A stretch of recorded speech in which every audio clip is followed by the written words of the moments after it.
Hello and welcome back to Bodhisattva PCS. This is Kishan Gaj की चाय daily editorial analysis for BPSC mains examination.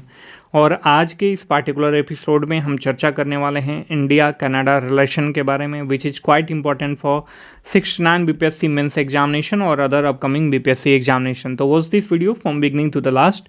और हाँ, यदि आप हमारे चैनल पे नए हैं तो चैनल को सब्सक्राइब करके बेल का आइकन जरूर दबा दीजिए ताकि कोई भी लेटेस्ट नोटिफिकेशन आप तक आसानी से पहुँच सके। देखिए, भारत और कनाडा के संबंध कोई 2-4 सालों का संबंध या एक दशक का संबंध नहीं है। जब से 1947 में भारत आज़ाद हुआ, उसके तुरंत बाद दोनों देशों के बीच राजनयिक संबंध स्थापित हो गए। इवन इफ बिफोर दैट, स्वतंत्रता संग्राम के दौरान भी कनाडा की धरती का उपयोग भारत के स्वतंत्रता संग्राम सेनानियों ने करा था और मोबिलाइज करने में ब्रिटिशर्स के अगेंस्ट में वहाँ की भूमि का यूटिलाइजेशन भी किया था। यदि भारत और कनाडा की बात करें तो साझा लोकतांत्रिक, बहुलवादी और पारस्परिक मूल्यों पर आधारित दीर्घकालिक द्विपक्षीय संबंध रहा है दोनों देशों के बीच। भारत और कनाडा संबंध द्विपक्षीय समझौतों, आधिकारिक संवादों और समझौता ज्ञापनों के विस्तारित नेटवर्क से मजबूत भी हुए हैं इन दौरान। लेकिन हाल ही में आपने देखा होगा कि भारत और कनाडा के मध्य जो है विवाद चल रहा है और रिलेशन में जो गर्माहट पहले थी वो नहीं रही है, कहीं ना कहीं खटास आ गई है। हुआ क्या कि पिछले दिनों कनाडा के प्रधानमंत्री के द्वारा खालिस्तानी अलगाववादी हरदीप सिंह निज्जर की हत्या में भारत की संलिप्तता का आरोप लगाया गया, जिसके कारण भारत और कनाडा के संबंधों में खटास आ गया। भारत ने बहुत ही पुरजोर तरीके से उनके इन बात का खंडन किया कि भारत जो है किसी भी तरीके से खालिस्तानी अलगाववादी हरदीप सिंह निज्जर की हत्या में शामिल नहीं है माय डियर फ्रेंड। ठीक है, तो जो भी सहयोगात्मक संबंध था ना भारत और कनाडा के बीच का, उसमें तनाव आ गए हैं पिछले कई महीनों से, कई सालों से। भारत कनाडा संबंधों की पृष्ठभूमि देख लेते हैं। काफ़ी लंबे समय से ये दोनों साझा लोकतांत्रिक मूल्यों पर आधारित द्विपक्षीय संबंध जारी रखते हैं। दोनों समाज बहुजातीय है, बहुसांस्कृतिक और बहुधार्मिक है। लोगों के बीच मजबूत संपर्क है। हाल ही के वर्षों में दोनों देशों में कई व्यापारिक रूप से लाभप्रद क्षेत्रों में द्विपक्षीय सहयोग को मजबूत करने के लिए काम भी किया है। ठीक है, इसके दौरान मैं आपको बताना चाहूँगा कि स्वतंत्रता संग्राम के दौरान कई भारतीय प्रवासी कनाडा में भी बस गए हैं। स्वदेश सेवक होम जैसे संस्था के द्वारा ब्रिटिश शासन के खिलाफ भारतीयों को संगठित करने में महत्वपूर्ण भूमिका निभाई गई थी, जो कि वैंकूवर में है। आज़ादी के तुरंत बाद 1947 में भारत और कनाडा राजनयिक संबंध स्थापित हुए थे। भारत और कनाडा दोनों संघीय ढांचों में समानता साझा करते हैं और आप यदि इंडियन पॉलिटी का अध्ययन करा होगा तो आपको पता होगा कि एक मजबूत केंद्र के साथ संघ और केंद्र में अवशिष्ट शक्तियों को निहित करना जैसी संविधान की कई विशेषताएं कनाडाई संविधान से हमने अडॉप्ट करी है, उसी से हम प्रेरित हैं।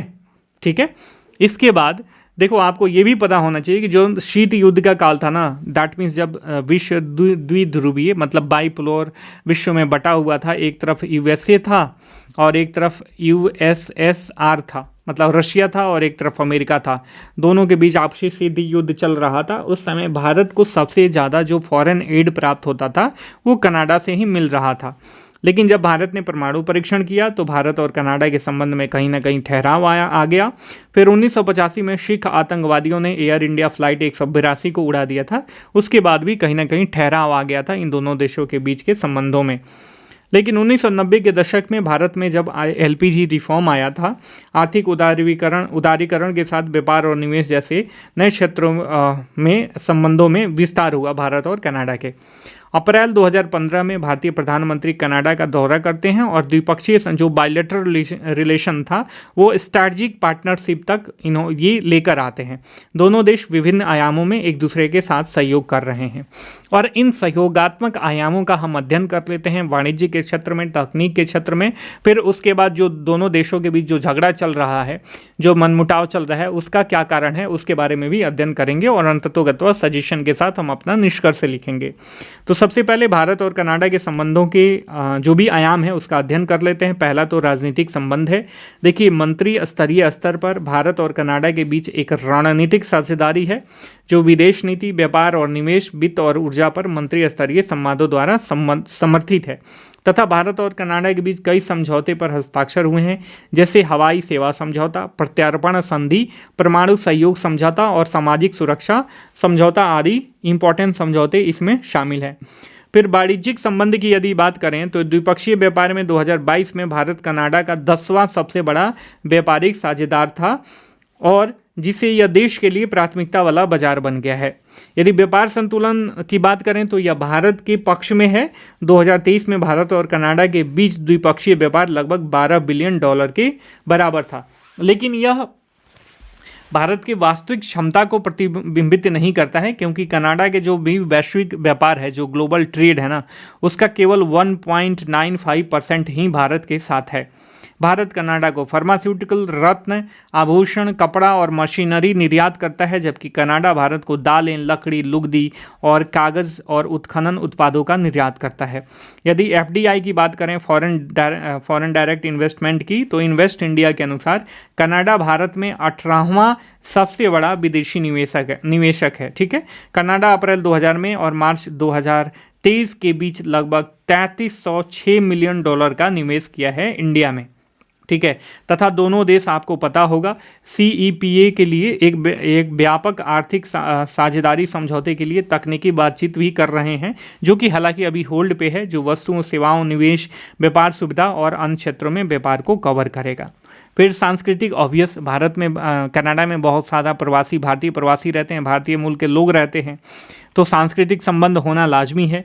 भारत और कनाडा के बीच कई शैक्षिक और सांस्कृतिक आदान प्रदान कार्यक्रम हैं। वहाँ पे 13 लाख से अधिक भारतीय मूल के कनाडाई रहती हैं और ये भारत की सॉफ्ट पावर डिप्लोमेसी के लिए काफ़ी महत्वपूर्ण पहलू है। भारत में ऑब्वियस बड़ी संख्या में प्रवासी भारतीय हैं, जिसमें भारतीय मूल के व्यक्ति और अनिवासी भारतीय देश की आबादी का 4% से अधिक हैं। तो देखो, कभी भी ना यदि लोकल लेवल पे बात करें तो राजनीति बहुत बड़ी भूमिका निभाती है। तो वहाँ की अभी जस्टिन ट्रूडो की गवर्नमेंट है ना, यहाँ पे सिख जो समुदाय हैं वो काफ़ी अधिक रहते हैं, और सिख समुदाय में वहाँ पे धीरे धीरे जो अलगाववादी सिख समुदाय है, वहाँ का जो सिख अलगाववादी हैं, जो खालिस्तान को प्रमोट करते हैं, वो धीरे धीरे इस कम्युनिटी में अपना वर्चस्व शामिल कर रहे हैं। और आजकल सोशल मीडिया के ज़माने में और इंटरनेट के ज़माने में ये अपना जो है पैर फैला रहे हैं, और कहीं ना कहीं जस्टिन ट्रूडो की पार्टी जो है उनको संरक्षण देती है, क्योंकि उनको जस्टिन ट्रूडो की पार्टी को इनका वोट मिलता है। लेकिन इसी वोट के चक्कर में जस्टिन ट्रूडो जो है इनको संरक्षण प्रदान कर रहे हैं। कनाडा की गवर्नमेंट इनको कहीं ना कहीं संरक्षण प्रदान करने की कोशिश कर रही है, जिससे दोनों, और भारत यही नहीं चाहता है। भारत चाहता है कि भैया तुम शासन अपना टाइट करो, ताकि ये हमारे खिलाफ कोई जहर ना उगले। ठीक है, तो इसीलिए ये मामला गड़बड़ होते गया है, नहीं तो कनाडा और इंडिया का रिलेशन काफ़ी अच्छा रहा है। कनाडाई सरकार ने 2019 में अप्रैल को सिख विरासत माह के रूप में भी नामित किया है।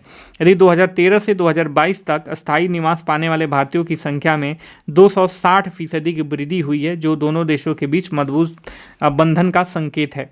भारतीय उद्यमियों ने पिछले कुछ वर्षों में कनाडा में स्टार्टअप वीज़ा कार्यक्रम में बढ़ती रुचि भी दिखाई है।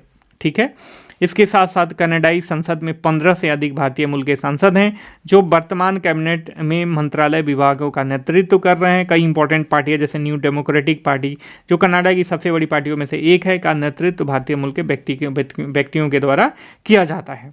तो ये हमारा सांस्कृतिक रिलेशन हो गया कनाडा के साथ। ये एजुकेशन में बात करें तो भारत 2018 से कनाडा में अंतर्राष्ट्रीय छात्रों के लिए शीर्ष स्रोत देश भी रहा है। शिक्षा के क्षेत्र में शैक्षिक संबंधों को बढ़ावा देने के लिए 1968 में शास्त्री इंडो कैनेडियन इंस्टीट्यूट की स्थापना भी करी गई थी। इसके साथ साथ पृथ्वी विज्ञान विभाग और ध्रुवीय कनाडा ने शीत जलवायु आर्कटिक अध्ययन पर एक ज्ञान विनिमय और वैज्ञानिक अनुसंधान कार्यक्रम भी शुरू करा है। तो ये सांस्कृतिक आदान प्रदान की हमने आयाम देख लिया। अब पर्यटन की बात करते हैं तो कनाडा भारत में पर्यटकों का चौथा सबसे बड़ा स्रोत है। 2021 के दौरान भारत में सभी विदेशी पर्यटकों के आगमन में कनाडा का हिस्सा 5.3% के बराबर था और कनाडा से 80,437 लोग भारत की यात्रा पर आए थे। फिर यदि टेक्नोलॉजी और रिसर्च की बात कर लें तो भारत कनाडाई विज्ञान प्रौद्योगिकी सहयोग का प्राथमिक लक्ष्य औद्योगिक अनुसंधान और विकास को बढ़ावा देना है, जिसमें नई बौद्धिक संपदा प्रक्रियाओं और प्रोटोटाइप या उत्पादों के विकास के माध्यम से आवेदन की क्षमता है। ठीक है, आईसी इम्पैक्ट्स एक कनाडा भारत अनुसंधान उत्कृष्टता केंद्र है, जो कनाडा और भारत के बीच अनुसंधान सहयोग के विकास के लिए भी समर्पित है। ठीक है, फिर इसके बाद अंतरिक्ष की बात करें तो इसरो और सीएसए कनाडाई अंतरिक्ष एजेंसी ने भारतीय अन्वेषण और उपयोग के क्षेत्र में सहयोग के लिए समझौता ज्ञापन पर हस्ताक्षर किए हैं। साथ ही उपग्रह ट्रैकिंग और अंतरिक्ष खगोल विज्ञान को संबोधित करने वाली 2 कार्यान्वयन व्यवस्थाएं भी की है। इसरो की वाणिज्यिक शाखा एंट्रिक्स ने टोरंटो विश्वविद्यालय के इंस्टीट्यूट ऑफ एरोस्पेस स्टडीज के सहयोग से 9 नैनो उपग्रह भी लॉन्च करे थे। तो ये तथ्यात्मक मतलब ये तथ्यों का समाकलन है जिसमें हम हर एक सेक्शन वाइज देख रहे हैं कि अंतरिक्ष के क्षेत्र में क्या योगदान है, तकनीकी एंड रिसर्च एंड डेवलपमेंट के क्षेत्र में क्या योगदान कर रहे हैं। फिर परमाणु ऊर्जा समझौता के तहत जून 2010 में कनाडा के साथ परमाणु सहयोग समझौता पर हस्ताक्षर भी हुआ, जिसके परिणाम स्वरूप नागरिक परमाणु सहयोग पर एक संयुक्त समिति का गठन हुआ और 2015 में भारत के परमाणु ऊर्जा नियामक बोर्ड ने परमाणु सुरक्षा और नियामक मुद्दों में अनुभवों का आदान प्रदान करने के लिए कनाडाई परमाणु सुरक्षा आयोग के साथ एक समझौते ज्ञापन पर हस्ताक्षर भी किया। ठीक है, तो ये सारी चीजें हैं जिसको हमने देखा था। ठीक है, अब इसकी बात कर लेते हैं कि इनके बीच जो है क्या क्या ऐसी चीजें हैं जो ये अभी जो संबंधों में इनके ठहराव आ गया, खटास आ गया, उसके कारण है। ठीक है, संबंधों में बिगड़ाव के कारण यदि देखें तो पहला कारण आता है व्यापार बाधाएं। भारत और कनाडा के बीच व्यापार एक विवादास्पद मुद्दा बना रहा है। दोनों देश टैरिफ और गैर टैरिफ बाधाओं जैसे व्यापारिक बाधाओं और प्रतिबंधों का सामना करना पड़ता है, जिससे द्विपक्षीय व्यापार के विकास में बाधा उत्पन्न होता है। और हाल ही में हुआ क्या, देखो भारत और कनाडा के बीच जो मुक्त व्यापार समझौता पर व्यापार वार्ता चल रही थी ना, उस पर रोक लगा दी गई है। मैं पहले भी आपको बता चुका हूँ। इसके साथ साथ भारत ने कई सारे कृषि आयात पर प्रतिबंध लगा रखे हैं, जिसका कनाडा हमेशा से विरोध करते आ रहा है। जैसे विशेष रूप से दलहनी फसलों जैसे दाल और चना जैसे इन सारी चीज़ों का जो है इंपोर्ट पर प्रतिबंध लगा दिया है इंडिया ने। फिर मानवाधिकार संबंधी भी मुद्दे हैं। कनाडा भारत में मानवाधिकार संबंधी चिंताओं के बारे में मुखर रहा है, हमेशा बोलते रहा है, विशेष रूप से सिखों और मुसलमानों जैसे धार्मिक अल्पसंख्यकों से संबंधित। हालांकि देखो हर एक, जैसे बात करें अमेरिका की, यूएसए की बात करें तो वहाँ पे ब्लैक पीपल के साथ वहाँ पे कितना ज़्यादा क्या हुआ है, बहुत ही अत्याचार हुआ है। पिछला इतिहास उसे उनके ऊपर हुए अत्याचार की कहानियों से पटा पड़ा है। ठीक है, तो ये हिपोक्रेसी टाइप के लोग होते हैं, हिपोक्रेट टाइप के लोग होते हैं। खुद अपने यहाँ कानून का उल्लंघन करे तो कोई नहीं, और दूसरे यहाँ थोड़ा बहुत गलती से भी कुछ हो जाए और लोग आपस में ही झगड़ा करें, उनको मानवाधिकार मुद्दा नजर आता है। ठीक है, तो और वो सारी चीज़ें किससे रिलेटेड होती हैं, पॉलिटिक्स से रिलेटेड होती हैं।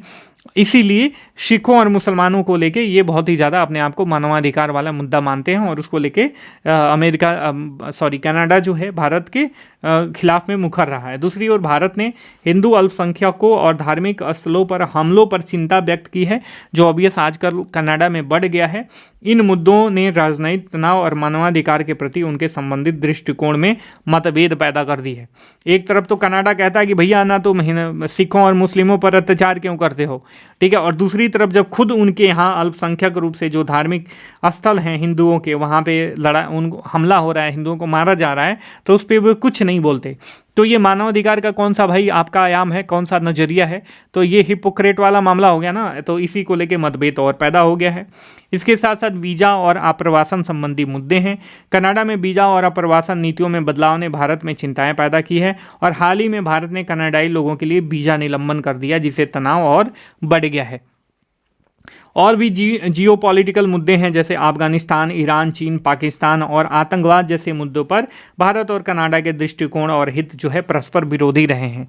और वेस्टर्न जो देश है ना, हमेशा से ही भारत के विरोधी रहे हैं, क्योंकि पता है सबको कि भारत के पास पोटेंशियल बहुत ज़्यादा है और भारत यदि स्टेबल हो जाता है, यहाँ पे शांति कायम हो जाती है, अपने पड़ोसियों से इनका रिश्ता कायम हो जाता है, तो ये पूरा जो एशियन कंटिनेंट है ना, ये जो है इंडो चाइना यदि रीजन की बात करें तो ये स्टेबल हो जाएगा और ये काफ़ी ज़्यादा, दोनों के पास इतना पोटेंशियल है कि काफ़ी ज़्यादा ग्रोथ कर सकते हैं।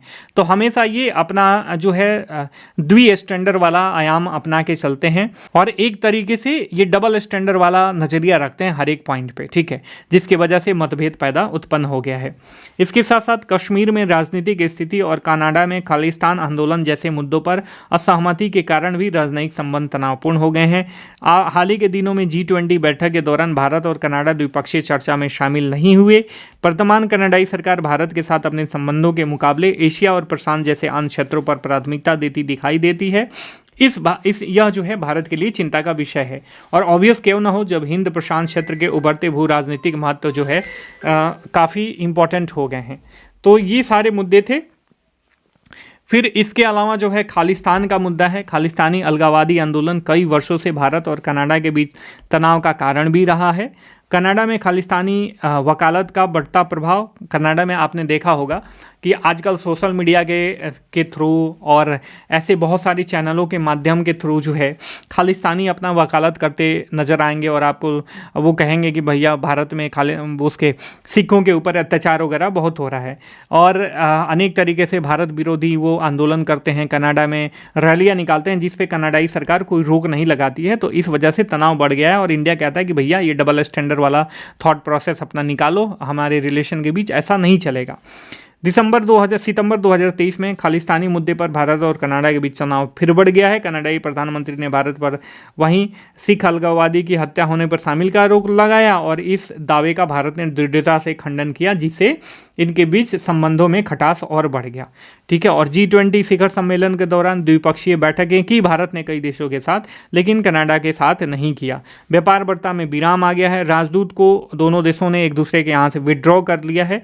भारत की यात्रा करने के इच्छुक कनाडाई लोगों के लिए भारत के भीतर और तीसरे पक्ष के देशों में वीजा की प्रक्रिया को क्या करा है, निलंबित कर दिया है। ठीक है। और देखो सबसे बड़ी बात यह है कि 5 आइज आपको पता होगा, जिसमें Australia, Canada, New Zealand, United kingdom और संयुक्त राज्य अमेरिका का एक खुफिया साझाकरण नेटवर्क है। ये सारे पांचों जो है एक दूसरे से अपना खुफिया जो भी डेटा होता है वो शेयर करते हैं। एक साक्षात्कार में कनाडा के अमेरिकी राजदूत ने कहा था कि जो 5 आइज साझेदारी के बीच साझा खुफिया जानकारी है ना, इसी के आधार पर कनाडा के प्रधानमंत्री ने भारत के ऊपर आरोप लगाया था कि भारत जो है खालिस्तानी अलगाववादी के हत्या में शामिल है। ठीक है। जिससे और ज़्यादा जो है इन दोनों देशों के बीच खटास बढ़ गया है। भारत का दृष्टिकोण क्या है भैया, अब देख लेते हैं कि मौजूदा मुद्दों ने भारत और कनाडा के बीच राजनयिक संबंधों को ऑब्वियस खराब तो कर दिया है। भारत ने कहा है कि इस तरह के निराधार आरोप खालिस्तानी आतंकवादियों और चरमपंथियों से ध्यान हटाने की कोशिश करते हैं, जिन्होंने कनाडा में शरण ली है और भारत की संप्रभुता और क्षेत्रीय अखंडता के लिए खतरा बन चुके हैं। तो भारत अपने संप्रभुता और क्षेत्रीय अखंडता से कोई समझौता नहीं करना चाहता, चाहे वो कोई भी देश हो। भारत अपना पोजीशन जानता है, भारत के पास कितना पावर है, कितना पोटेंशियल है, और अपने इस पावर और पोटेंशियल को पहचानते हुए भारत अपना विदेश नीति अब आजकल कंडक्ट कर रहा है। तो ऑब्वियस भारत किसी के दबाव में तो आने वाला है नहीं। भारत कनाडा संबंधों को मजबूत करने के लिए अब क्या क्या उपाय किए जा सकते हैं। देखो दोनों देशों के बीच जो भी झगड़े का जड़ है ना, उस पर बैठ के बात करना चाहिए। राजनीतिक जुड़ाव से दोनों देशों के बीच का जो खटास है, जो रिलेशन में बर्फ जमी हुई है, वो पिघलेगी और गर्माहट होगी। ठीक है। साथ में खालिस्तानी मुद्दे का हल बहुत ही ज़रूरी है भारत के लिए भी, और चूंकि कनाडा भी इसको नहीं प्रमोट कर सकता। अब देखो सारे देश वैश्विक व्यवस्था में एक दूसरे के अलगाववादियों को प्रमोट करने लगें तो फिर वैश्विक व्यवस्था चरमरा जाएगी, असमानता व्याप्त हो जाएगी, अशांति व्याप्त हो जाएगी। तो विश्व में शांति ही नहीं रहेगी तो दो देश जो है एक प्रगति कर ही नहीं सकते। तो ये जरूरी है। फिर आर्थिक सहयोग बढ़ेगा तो ऑब्वियस ये सारी चीज़ें, आर्थिक सहयोग बढ़ने से ऊपर ये राजनयिक जुड़ाव और खालिस्तानी मुद्दे का हल जरूरी है। फिर निवेश भी बढ़ेगा तो दोनों के देशों के बीच का जो संबंध है वो गर्माहट उसमें पैदा होगी और मजबूत होगा। रणनीतिक सहयोग साझा करें, पर्यावरणीय सहयोग करें। देखो कनाडा जो है भारत को बहुत ज़्यादा पर्यावरणीय सहयोग कर सकता है, जो कई सारे ग्रीन टेक्नोलॉजी पे अपने टेक्नोलॉजी भारत को दे सकता है। इसके साथ साथ लोगों से लोगों के संबंधों को पीपल टू पीपल कॉन्टैक्ट के द्वारा जो है दोनों देश एक दूसरे के संबंधों को बेहतर बना सकते हैं। आपको पता होगा कि दुनिया की सबसे बड़ी लगभग आबादी वाला देश भारत है, 5वीं सबसे बड़ी अर्थव्यवस्था और दूसरी सबसे बड़ी सेना के साथ अभी भी पश्चिम का एक अमूल्य भागीदार है। ठीक है। और भारत कनाडा संबंधों को मजबूत करने के लिए दोनों सरकारों की प्रतिबद्धता और ठोस प्रयासों की आवश्यकता है। दोनों देशों को चाहिए कि एक दूसरे के साथ सहयोग करें और कोई भी अलगाववाद को प्रमोट न करें, एक दूसरे के क्षेत्रीय अखंडता और शांति को भी कायम रखें, और ऐसा करके एक शांतिमय विश्व की स्थापना में ये दोनों देश अपना सहयोग प्रदान कर सकते हैं। तो ये था पूरा एडिटोरियल कनाडा और हमने इंडिया के रिलेशन के बारे में अध्ययन किया। मिलते हैं अगले एपिसोड में, तब तक के लिए साइनिंग ऑफ, टेक केयर, जय हिंद, जय भारत। आपको वीडियो पसंद आया होगा तो ज़रूर लाइक करना, चैनल को सब्सक्राइब करना और अपने अन्य फ्रेंड्स के साथ भी शेयर